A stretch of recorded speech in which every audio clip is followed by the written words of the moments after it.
The final score may only be a difference of 4 runs, but this was absolute domination by the Seattle Mariners in Game 3 of the ALDS. We'll talk about that and what lies ahead all today on Locked On Tigers.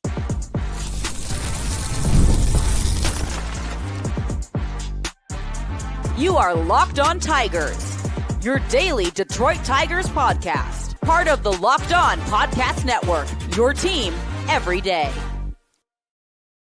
What is up, everybody? Welcome back to another edition of Locked On Tigers. I'm, of course, your host, Scott Bentley. Today is Wednesday, October 8th, 2025. Thank you so much for making Locked On Tigers your first listen. Every single day, we are free and available wherever you get your podcasts, including YouTube, part of the Locked On Podcast Network, your team every single day. Today's episode is brought to you by FanDuel. Right now, new customers can bet just $5, and if your bet wins, you'll get $300 in bonus bets to use across the app. So download the app today. Welcome in, everybody. Hope you all had a fantastic Tuesday during the day. I know if you're tuning into this and you live in Detroit, or I should just say if you're a Tigers fan, we got Tigers fans all over the place. Shout out. I know that your evening did not go very well. If you're tuning into this as a Tigers fan, if you're tuning in as a Mariners fan, welcome. Tigers lose 8-4 and are now down 2-1 in a best of 5 American League divisional series. First thought is, ninth inning aside, that was a pretty horrible baseball game for the Detroit Tigers. The offense was completely silent for 8 innings, completely uncompetitive. The pitching was really rough, pretty much top to bottom. Everybody but maybe one guy that took the bump gave up hard contact and or runs. I mean, genuinely, I think there's a winning argument that you got beat in quite literally every single aspect of this baseball game. And I just can't imagine, I can't fathom that makes this fan base uber confident going into Game 4. Look, like your back is against the wall. This is it. You win or your season ends. And I think that given the timing of it, right? Like it's just very disappointing to see your team get completely outclassed, top to bottom, for 9 innings, 8 innings, whatever. Who cares? Okay. The little, flash in the pan, garbage time, 3 runs in the 9th inning did nothing for me. Okay. They did not move me at all. And to have that happen in the first home playoff game in the year with over 40,000 people that waited in over 3 hours of a rain delay, were loud as all heck for the first few innings. To just go out there and lay an egg like that is just extremely disappointing. Extremely disappointing. So, what went wrong? Well, I'm going to be real with you. I really do think pretty much everything. When I say every aspect, I legitimately mean every aspect of the game they were worse than the Seattle Mariners in. We'll start with offense. Obviously, one team scored 8, one team scored 4, and 3 of those came in garbage time for the Tigers. This was an 8-1 ball game in the bottom of the 8th inning.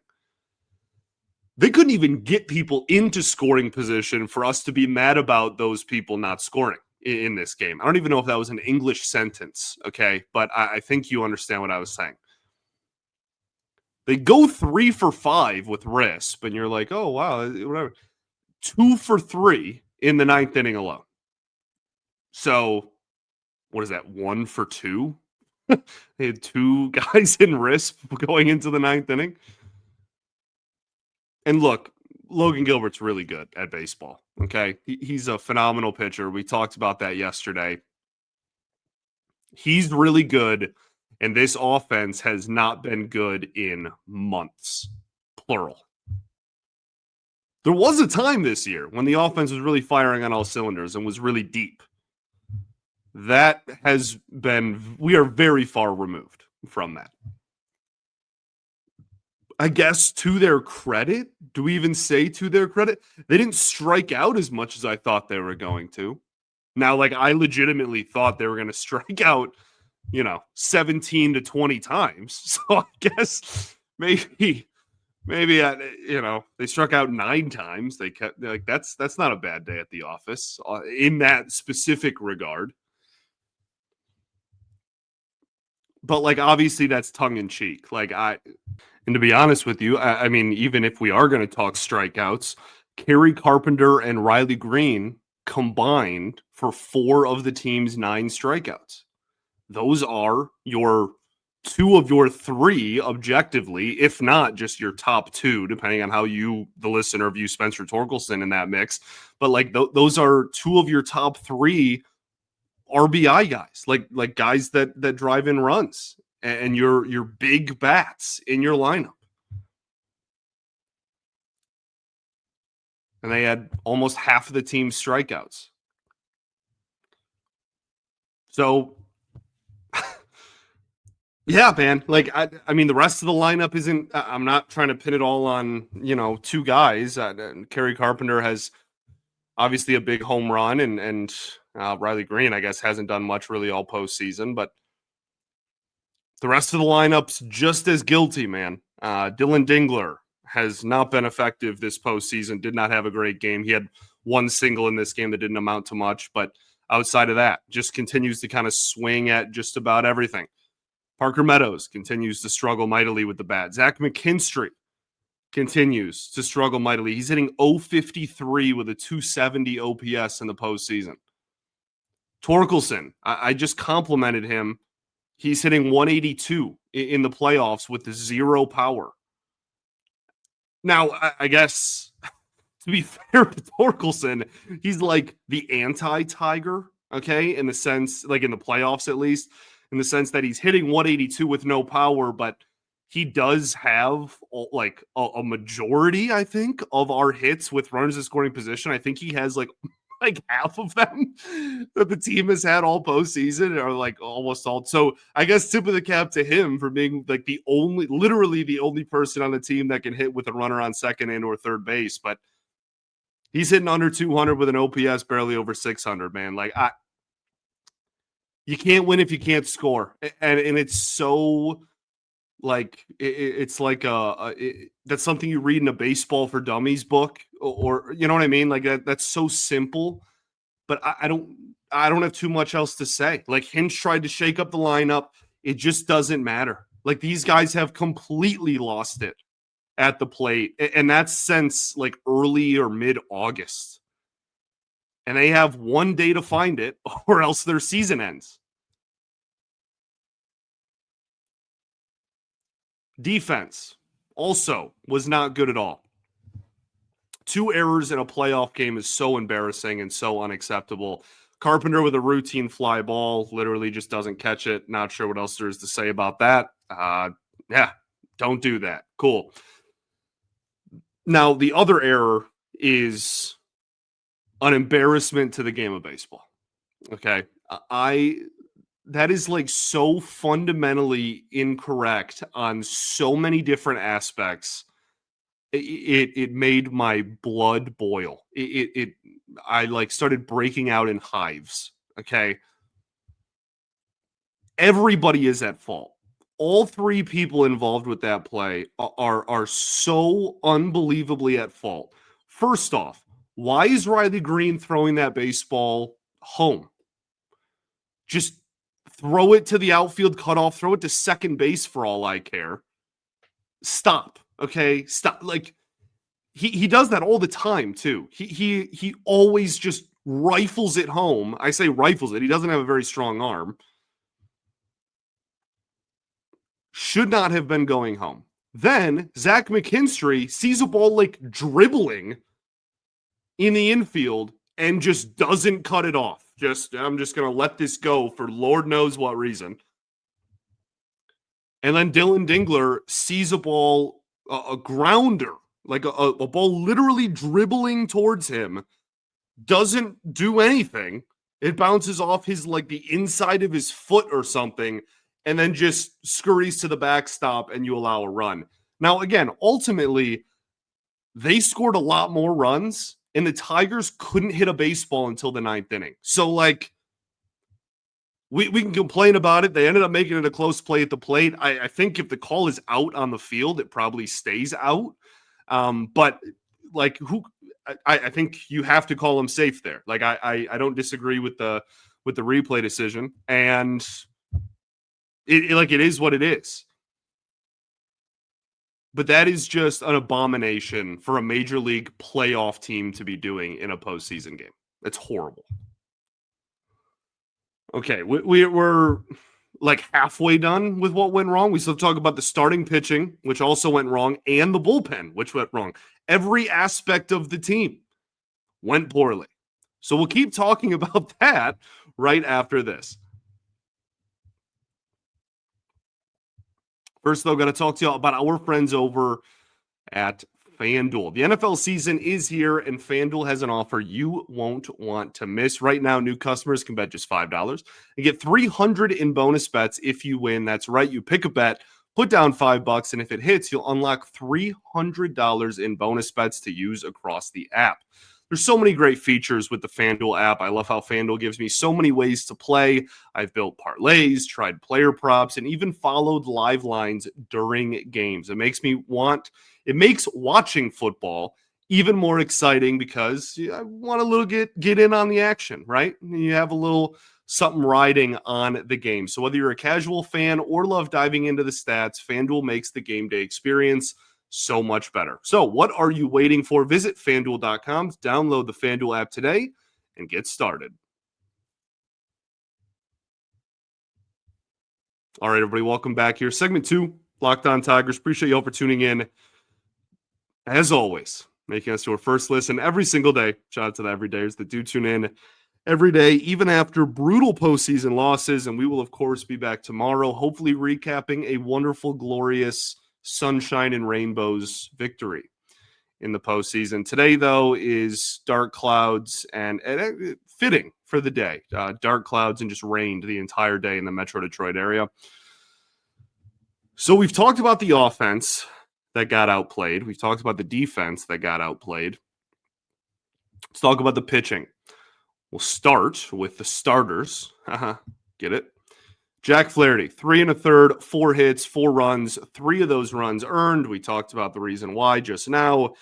3 walks and 6 strikeouts with obviously a home run against. His ERA is now 4.5 in the postseason. That's obviously just in 2 outings. Yeah, I mean, this was a weird one to me, to be honest. The fastball velocity, that's the word, was the highest it has been since he was a Cardinal, dude. I mean, he was firing his fastball. We're talking sitting 95, consistently touching 96. Okay, we haven't seen that all year from him. So clearly was amped up, was ready to go, was firing the heater. And first time through the lineup, it worked, and he looked fantastic, man.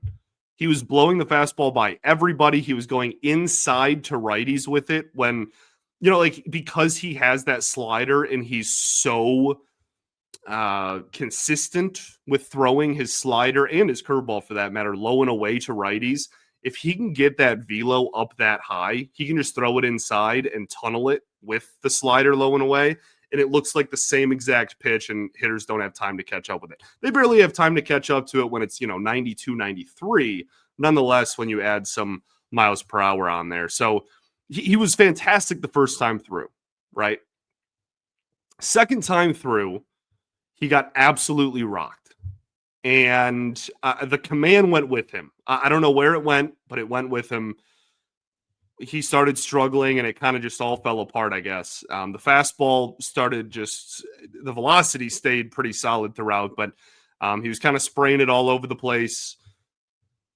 Curveball was fine early, but they made an adjustment, and it got to a point where if it even had any break to it, they were just spitting on it and then just waiting for him to throw a fastball in the strike zone. So it was one of those things where the first time through the lineup, I thought he kind of used the element of surprise a little bit. It's like, oh, I'm going to throw the fastball way more than I usually do because I have, 3 miles an hour extra on it than I usually do.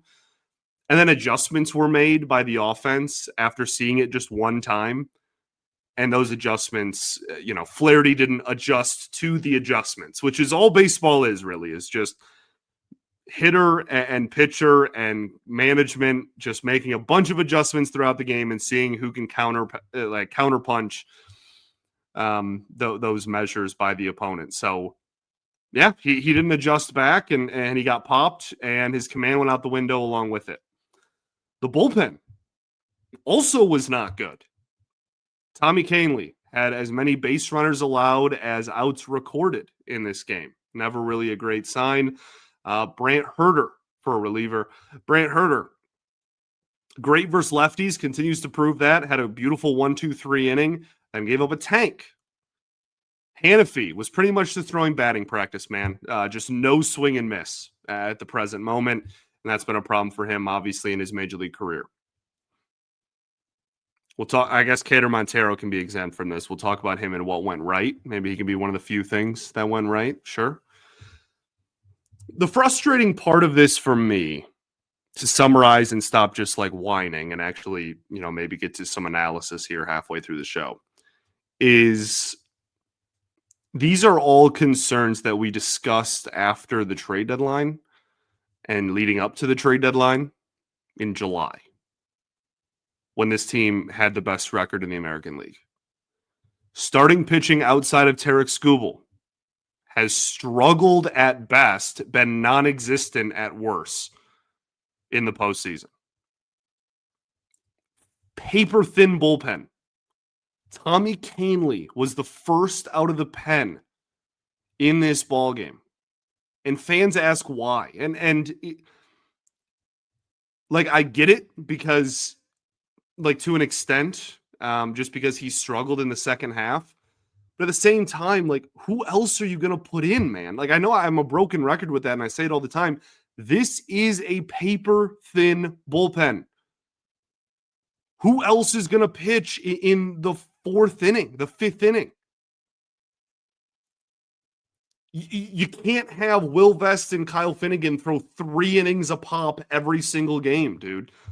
You have to use your other relievers, and the Tigers just don't have any other trustworthy ones outside of those two. Maybe Tyler Holton has worked his way back into that conversation. Maybe. So, yeah, it's a paper thin pen with 2 trustworthy arms in it. And if your starters outside of Skubal can't go late in the games, then you're using a lot of trustworthy arms until you can get to the trustworthy arms later in the ballgame. You can't have both of those things. You can, limp to the finish line with one or the other. You can't have both and expect to go very far.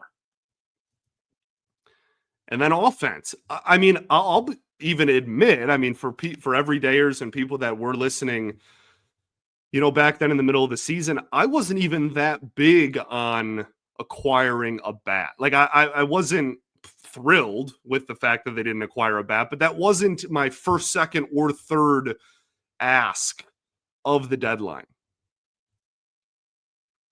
That being said, it's the postseason, and Suarez did just hit a home run at Comerica Park in a playoff game for the team you're playing against. I think there is some irony in that. So again, to review here, you were worse than the Mariners offensively, defensively, starting pitching. Excuse me. I just got emotional there, apparently. Starting pitching, Gilbert was phenomenal. Flaherty was not. And then bullpen. The only crack in the armor for the Mariners' pen was the ninth inning when they were up 7 runs. Who cares?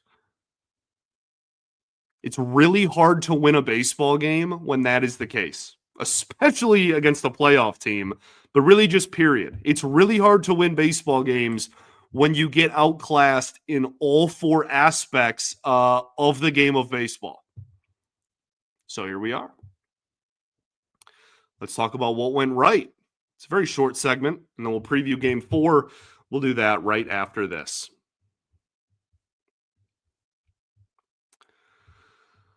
Got to talk to our friends. Got to talk to you, rather, about our friends over at Rugiet.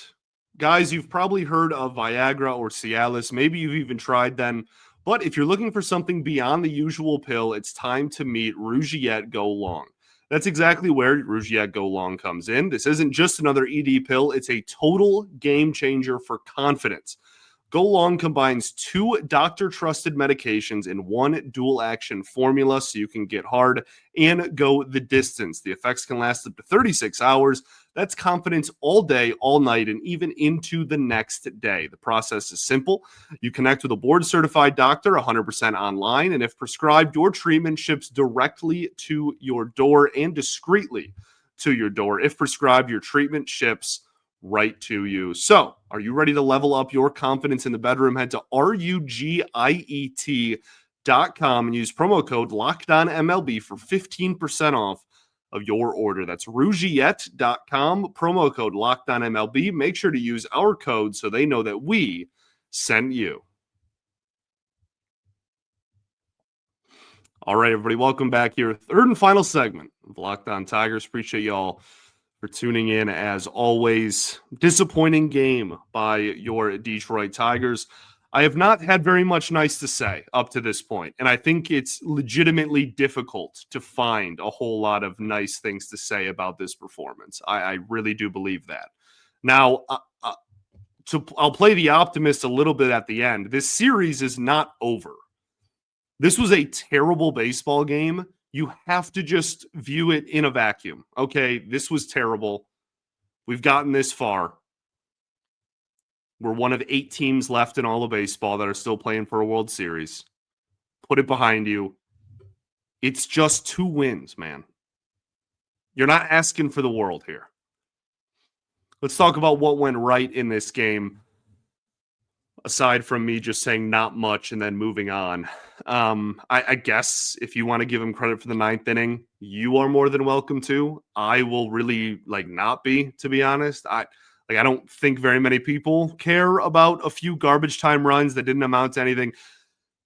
And if I'm wrong, again, I say it a million times, I will never tell anyone how to analyze the game of baseball because I think there's a million different ways, and I will never tell anyone how to be a fan. Okay? You interpret the game and root for the game however you please. That's what makes baseball so beautiful. So I'm not saying that from an ivory tower of how dare you celebrate runs scored in the playoffs. Do whatever you want. I'm just telling you where my head's at. That's all. The only silver lining to me of that 9th inning rally is the fact that you forced Munoz to come in the game. And he has now pitched in literally every single game the Mariners have played this postseason.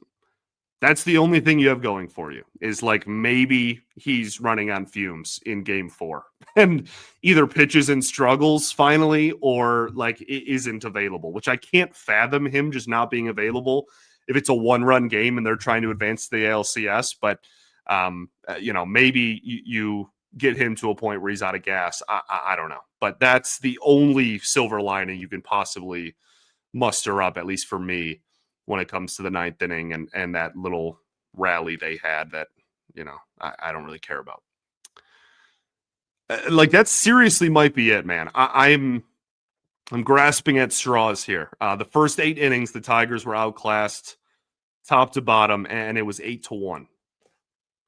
It was 8-1 after the top of the 9th inning, I guess I should say. I think I said through 8 earlier. It would have been 6-1. Big difference. I guess Kader Montero. There you go. Kader Montero. 2 1/3, no earned runs. That is important to just keep the big trustworthy relievers, the Veston, Finnegan, and Holton, etc.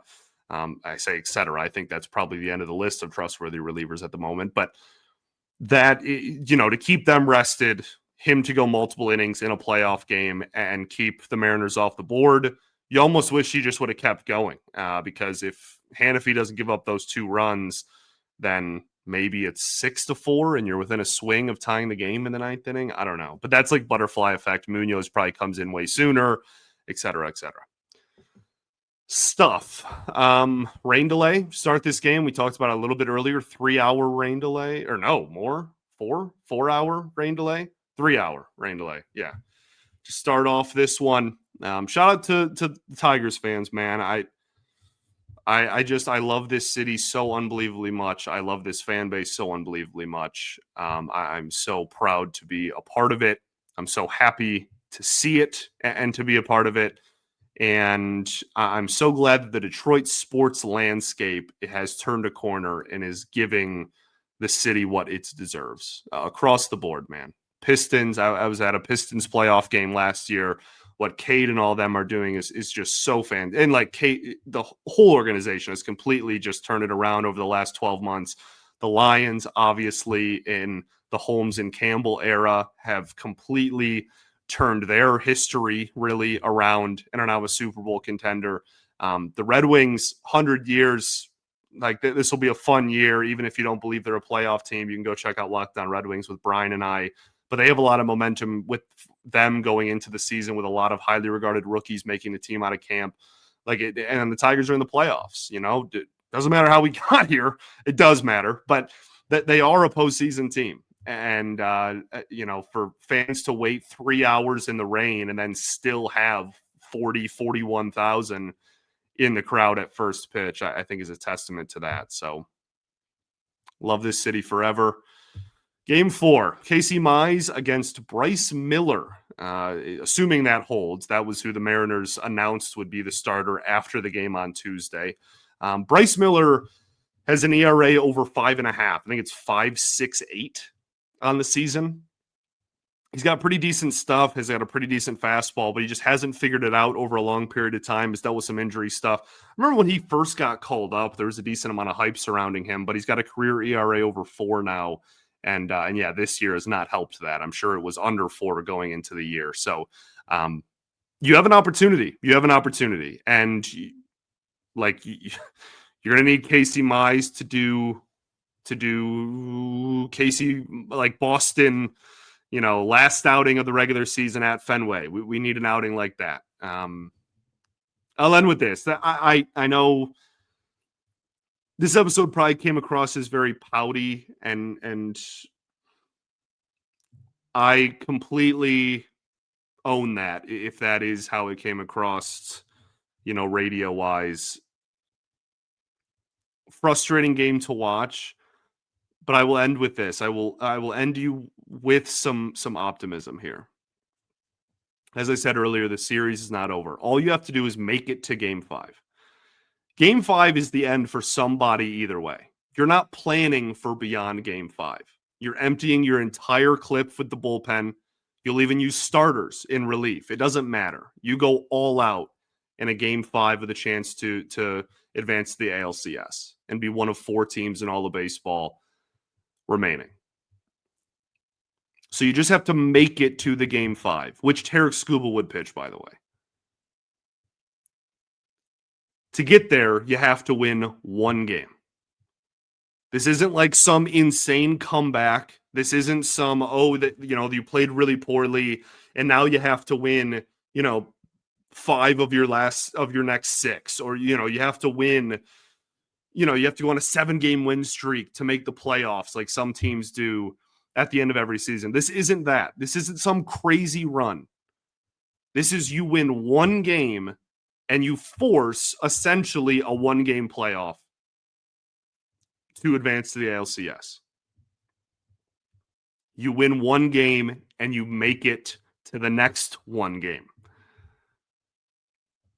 Like I said, Mize, we're going to need a big outing like he had in Boston at the end of the season, but ultimately Nothing this team does on the mound matters if the team can't hit. Even if they do win on Thursday and it's a low-scoring game, this team is not going to go much further if they cannot hit. Their runs scored in the postseason are 1, 6, 3, 2, and then today was 4. And again, 3 of those runs came in garbage time in the bottom of the ninth. So there's not really too much to say. The offense has to wake up. It's as simple as that. Now go force a Game 5 in Seattle. Do not end this season. Go force a Game 5. And anything can happen. Thanks for making Locked On Tigers your first listen every single day. Shout out to the everydayers that do tune in every day. And we will, of course, be back tomorrow, whether they win or lose. All right. The Yankees just went final, by the way, as I'm about to end, which means that the Tigers will play at 3 p.m. They will not be flexed to the night game because that game will be in the evening. Cool. Peace and love. Going to therapy's dope. And I'll catch you all tomorrow, baby. Go Tigers.